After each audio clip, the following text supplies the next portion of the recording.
আসসালামু আলাইকুম। গত রাতে শ্রীবর্দী বাজারে একটি হৃদয় বিদারক ঘটনা ঘটেছে। যেমনটি দেখছেন, ফায়ার সার্ভিস আগুন নিভাচ্ছেন। তো এই যে শ্রীবর্দী বাজারে বড় একটি অগ্নিকাণ্ড ঘটে যায়, যেখানে একটি প্লাস্টিকের দোকান ছিল। প্লাস্টিকের দোকানে আগুন লেগে যায়।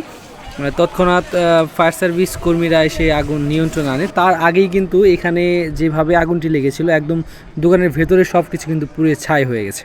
তো আমরা বারবার বলি যে গণসচেতনতা যেটা করি, যে প্রত্যেকটি দোকানে অগ্নি নিরাপদ যন্ত্র রাখা দরকার। এছাড়াও একটু সতর্ক অবস্থানে থাকা দরকার। যেহেতু প্লাস্টিকের দোকান বা দাহ্য পদার্থের দোকান, এগুলো দোকানে একটু বেশি কেয়ারফুল থাকা উচিত, কারণ অল্পতেই কিন্তু এইসব দোকানে আগুন বড় হয়ে যায়। প্লাস্টিকের দোকান হয় আগুন লাগলে এটা নেভানো অনেক কঠিন হয়ে যায় ফায়ার সার্ভিস কর্মীদের কাছে। তাই সকলে সচেতনতা বৃদ্ধির জন্য আমরা সবাই সচেতন থাকব। প্রত্যেকটা দোকানে অগ্নি নিরাপদ যন্ত্র রাখার চেষ্টা করব। এছাড়াও শর্ট সার্কিট যেন না হয় বা আগুন লেগে যাবে এমন কোনো কাজ দোকানে না করাই ভালো। ধন্যবাদ। আমাদের ঝিনাইগাতি থেকে যা কিছু দেখেছি এবং কি ভয়েস অফ সিটিজেনের পাশেই থাকবেন।